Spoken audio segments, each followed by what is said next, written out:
Hi, I'm Katie and I'm from Edinburgh. Hi, I'm Scott and I'm from the Midlands. Hi, I'm Robbie, I'm from London and we're all first year lawyers at St Catherine's. It's 9:45, it's a Monday morning, we're about to go to lectures. Let's go. Hey, we're just on the way to lectures. I'm just going to grab some breakfast and Smiley's, the best sandwich shop in the world, because it's cheap and they do great paninis. So Scott, are you doing any rowing today? I'm going to try and get a boat out on the river at some point, yeah. The end of term, like kind of rowing season finished last week, but we're still doing like some outings here and there. Robbie, what college sport do you do? Yeah, no, I do rugby, which is why I had the rugby dinner last night. Been playing a bit of squash as well, but not really, not on a competitive level, but it's nice to get some exercise in. Yeah. Do you find plenty of time to do sport as well? Yeah, I mean, obviously the academic side of it is quite a heavy workload, but I mean, that's why we're at Cambridge, so got to expect that. But yeah, most people manage to do a couple of other things yeah. as well as work. I mean, you'll hopefully see today that our life isn't just about law. Yeah. So how often do we have lectures? Every day. Every day. Not on weekends like some others though, so it's all fine. We're not scientists, so we don't have Saturday morning lectures. No, actually in comparison to some subjects we don't have that much contact time. So we have 2 lectures a day, today, tomorrow and Wednesday. And then on Thursday and Friday we only have 1 lecture a day. First term we had a few more. Yeah. We have it slightly less this term probably because more focus on individual work, but and then next term's the same, we lose even more lectures next term and it goes down to more of a bare schedule. Yeah, because obviously next term is exam term, so scary. Yeah, it's going to be fun. Go. So this morning we have a constitutional lecture and a torts lecture. Constitutional law is about how power is controlled in any country. So like quite political. Yeah, it's about politics, kind of like mixture of politics and like human rights and that sort of thing's really interesting. It talks about laws about civil wrongs, people, things like negligence. Yeah. People hurting each other and but not in a criminal way. So it's like, quite interesting. I mean, you don't know much about that before you come to kind of come to like a law school. Once you're here, you find out that there's so much more than just criminal law. Yeah. Which is quite good to learn about. And it's really interesting as well. So it's good. Yeah. So we've got 2 hours of lectures. You can join us in there. We'll show you a bit of that. They're an hour each, so. Not too bad. Yeah. Don't fall asleep. No. It's good. Should we go?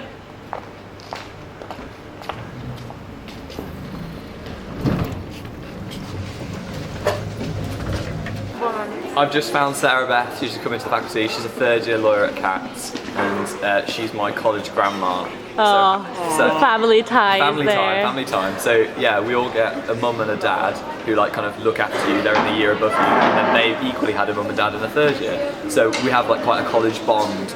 You get so like Katie's my sister. She's the one filming at the moment, and this is my college grandma. What lectures do you have today? Yeah, we're Labour and EU. Exciting. 3. Gosh, that's what happens when you get into 3rd One's year. in the afternoon. Oh, fine, great. Thank you for speaking to us. Enjoy. Finally, again on the tone of the article, Baroness Hale, in her speech, returned to this. She said that the Wall Street Journal is not a newspaper with an interest in publishing sensational information.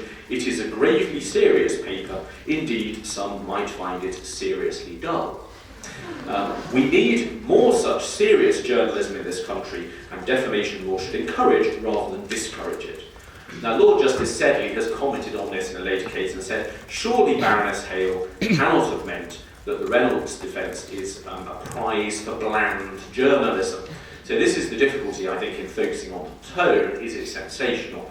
It does tend to say, well, if you're a very boring paper like the Wall Street Journal, you can rely on the defence, but if you're the Sun or the News of the World, RIP, then you can't. Anyway, Rosemary West argued that hostile, very hostile, pre-trial press coverage had prejudiced the trial. So the newspapers were things like, House of Horrors, the evil couple. So you can imagine they're pretty lurid headlines. Great. Okay, so we've just come out of lectures. We had talks in Constitutional this morning, and we're just waiting for Robbie. As you can see, the faculty's quite a bit more busy now because people are going into lectures. And now we're going to take the scenic route home so you can see a bit more of Cambridge and some of the colleges. How were your lectures today? Yeah, they were really good. Our Constitution lecture was really interesting. We were doing about where newspapers are allowed to publish and whether that's contempt of court if they're talking about trials while they're happening. That's really interesting. And in talk we were talking about how you can get damages for defaming someone or libeling someone. So publishing untrue statements about them or saying things that would decrease the reputation of someone. Interesting. Yeah, and then obviously we were doing about the Millie Dowler trials and about Leveson and all things that are really relevant at the moment that we hear about in the news every day, and then we come and study it here. So yeah, it's really interesting. So we're about to go inside the Square Law Library. It's a really good place to work. We don't work there as much because college library is so familiar to us, but it's really great if you want a bit of a change of scene. You can generally be quite productive here. It's really light. There's like the whole side of the building is open, so it's really nice. And there's pretty much any book you could ever imagine. Any book for law. you could ever want for law is here.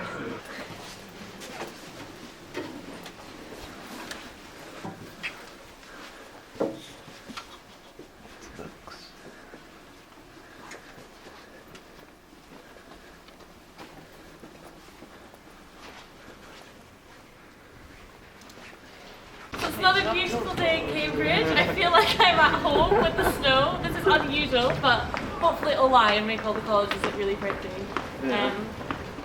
So 10 minutes later and the snow's completely stopped, so the sun's come out, it's a lovely day again.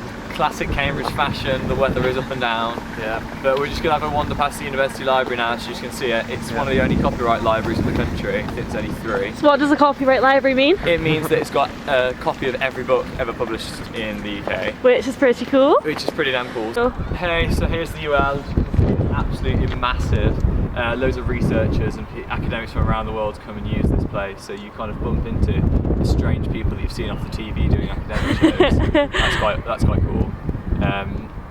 But yeah, so it's normally really busy, but it's absolutely beautiful inside. A really old, what you kind of think of as a Cambridge library. Yeah. Should we head back to college? Yeah, let's head back to college. Ready? So this is Clare College. Really As you can beautiful. see, it's quite a nice little courtyard. It's really nice to come through different colleges, isn't it? Yeah, it's like you get to see really good architecture and stuff. Here we have probably a group of sixth formers. Big group of sixth formers. And Clare That's one College. thing you definitely need to get used to in Cambridge. Lots of tourists and lots of school groups. There's a thing a lot. Yeah. We do lots of access work, so through colleges you generally get a lot of sixth forms coming around that you get to take for lunch and show face and stuff, which is really nice. So I run here quite a lot. It's really great actually, Cambridge, for running. Lots of people go jogging to take time out of studying. Yeah. It's a fast way to get good exercise, I guess. Yeah. And it's really beautiful, Yeah. especially in the sunshine. It's kind of sunny now. It's quite nice actually now, isn't yeah, it? we're liking Nice sunny it. So day. yeah. We also have a college gym in terms of exercise, which is Yeah, I use that pretty quite a handy, lot. yeah. You do as well, don't you? yeah, no, it's quite good just to, I don't know, if you've got a long essay to do or something, you can sort of take half an hour out in the gym and sort of Yeah, we're de-stress, still which is trying good. to get treadmill, but we'll get Yeah. there. Most colleges have college gyms. Yeah. So yeah, generally that's a nice place to kind of go for a break in the evening. And here we have the back of King's, which is pretty scenic, especially in the sun. And then Are there here any you got, punters out? yeah, There's there's a one. punt. Oh, there's one up there. There's one up there. There's a punt down there as well. Punting is something that you can get up to in Cambridge. So, bumps. That was smooth. Bumps is like the most famous like rowing saga. So yeah, bumps is basically you have series of 17 boats racing down a course, all at 1.5 boat lengths apart, and the point of it is for you to crash your boat into the person of the boat, the college of the boat in front of you. So, Hence the name Bumps. Yeah, so it's over 4 days. Yeah, It's a really good social occasion for everyone else who doesn't row. So the whole college will go down and cheer on their college, which is really fun. Yeah. That's when you see the collegiate sort of. Yeah, the college system's pretty cool. Really good fun. I love walking this way. We should do it more often. Yeah, it's quite nice, isn't it? Here's King's Chapel. Very nice place to live next to. And we're just going to go grab some lunch after lectures in Hall, which is what. How often do we go to Hall for lunch? Most days, yeah. It's really reasonably priced, and it's also it's good to see everyone because everyone has just come back from lectures and see everyone has a day going before everyone cracks down to do some work and go off to supervisions. So that's what we're going to do. I think we're going to go to Hall, get some work done, go to supervision, and then see what happens after that. Let's do it. Let's go. Are you looking forward to your supervision, Katie? Yeah, I am, but like, I need to print all these pages off, which is always a bit stressful. But I like supervision. Originally, they were quite intimidating experiences because in school you never really had the opportunity to talk with academics in the way that we do. But now, yeah, they're really good. All our supervisors are really nice. There's a lot of work for them, but as long as you get it done. And it's always good to to have like an academic chat with the person who's writing your exam and writing the textbook that people all around the country are using. Yeah, yeah, you definitely get the leaders in their field here, as cheesy as that sounds. Robbie, what do you like about supervisions? I like the fact that you can talk about stuff that you haven't understood. Yeah, Usually with the person that's either written the textbook or relevant articles that you've had to read, which is pretty cool. And you wouldn't get that at a lot of academic institutions, so that's a bit of a bonus. And yeah, just sort of make sure that you've understood that what you've been studying.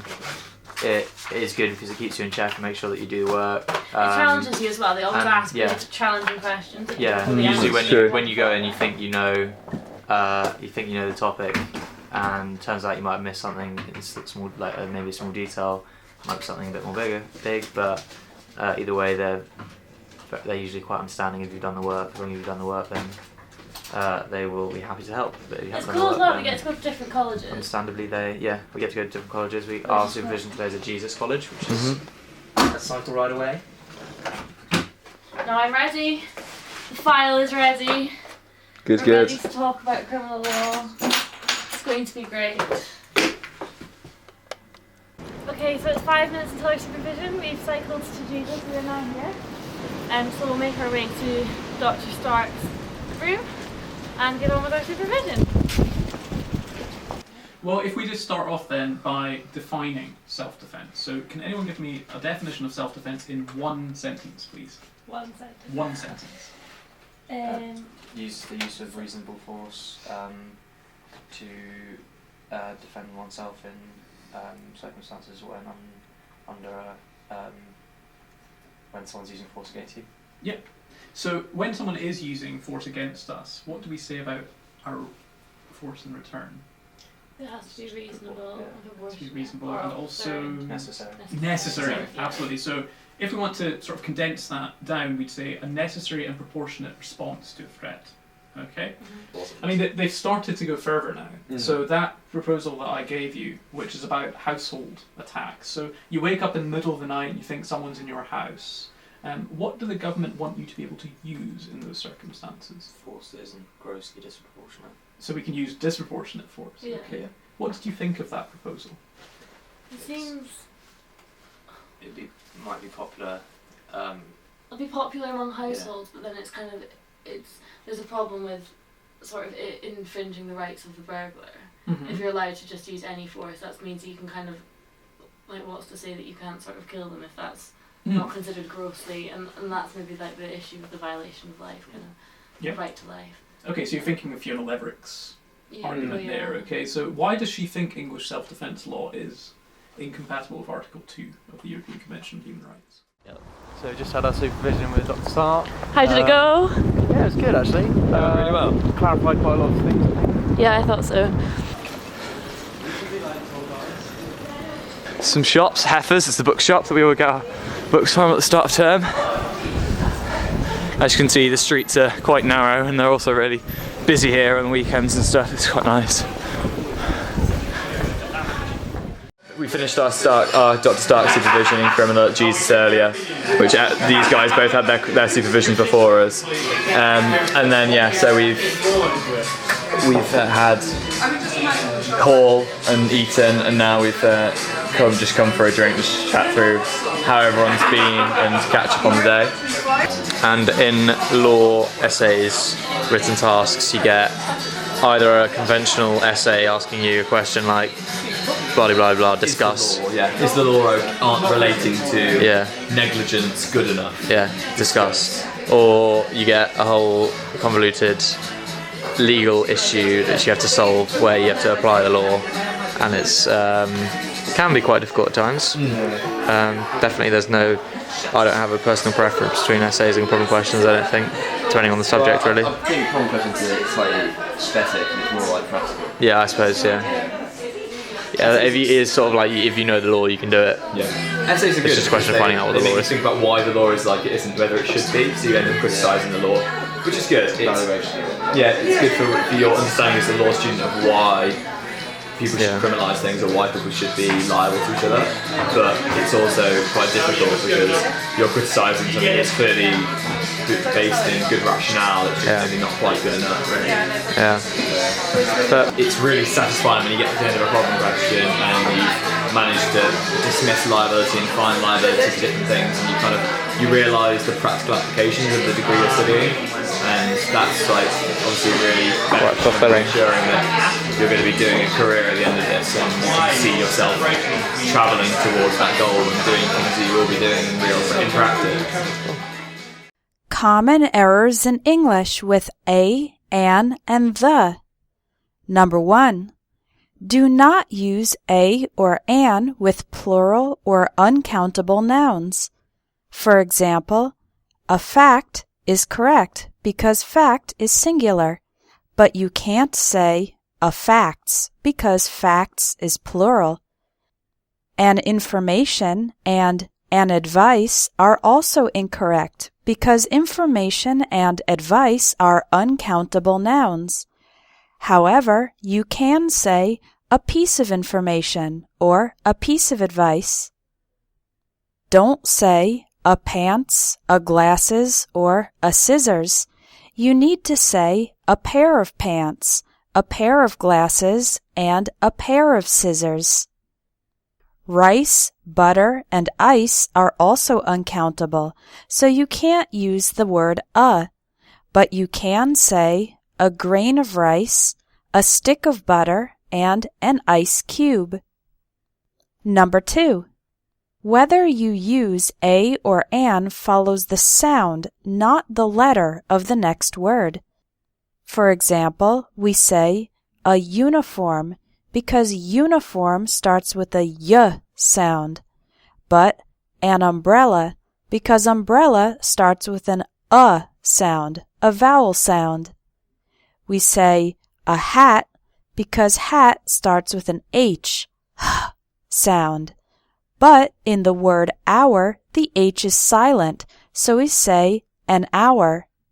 We say a non-governmental organization when we say the full words, but when we abbreviate it, then we say an NGO. Why? Because the letter N starts with the vowel sound, an NGO. Number 3. Do not use a or an without a noun following it. For example, you can't say I am a Japanese because Japanese is an adjective and there is no noun in the sentence. Instead, you could say I am Japanese or I am a Japanese woman. In this case, it's okay to use a because there's a noun, woman, after the adjective Japanese. Here's another example. He is an intelligent. This is not possible because intelligent is an adjective and there is no noun. Instead, say he is intelligent or he is an intelligent man. The word the can be used for singular or plural and countable or uncountable for specific things, not for general things. For example, vegetables are good for you. That's vegetables in general, so we don't use the word the. But if you say, the vegetables at the market are always fresh, then we are talking about specific vegetables, the ones at the market, so we use the word the before vegetables. Here's another example. I need advice. That's advice in general. Any advice would be useful. But in the sentence, the advice you gave me was very helpful, now we're talking about some specific advice, the advice you gave me, so we put the word the before advice. Do not use the with continents, countries, with some exceptions, states, cities, or streets. So Asia, Paris, Europe, California, Russia, and Main Street do not include the word the. The exceptions are the United States, the United Kingdom, as well as their short forms, the US and the UK, the Philippines, the Czech Republic, the Marshall Islands, and one more I didn't have room for, the Central African Republic. Do not use the with companies and universities, again, with some exceptions. The companies Samsung and Microsoft, and the universities Harvard, Hamilton College, and New York University do not use the word the. Only use the if the university name starts with the word university, as in the case of the University of Pennsylvania. Do not use the for languages and holidays, like Spanish, Italian, Christmas, New Year's Day, or Independence Day. Now, with other places it's a little tricky. Don't use the with individual lakes or mountains, like Mount Everest, Pikes Peak, or Lake Ontario. Use the with oceans, rivers, valleys, deserts, and mountain ranges. That's groups of mountains. For example, the Pacific Ocean, the Amazon River, the San Fernando Valley, the Sahara Desert, and the Rocky Mountains, as well as with specific points on the globe, like the North Pole, the South Pole, and the equator. What about some places that aren't proper nouns? Don't use the in these sentences. I'm going home. She's at work. He's in jail. We attend church. My kids went to bed. My sister's in high school. My brother's in college. But you need to use the with these places. I went to the bank. Let's go to the movies. He's at the office. The office meaning his place of work. I'll stop by the post office. My dad's in the hospital. I got a taxi to the airport. We're at the train station, or we're at the bus stop. We took my son to the doctor, or the dentist. Thanks for watching. For more lessons, check out the English tips, ebooks, and courses at espressoenglish.net.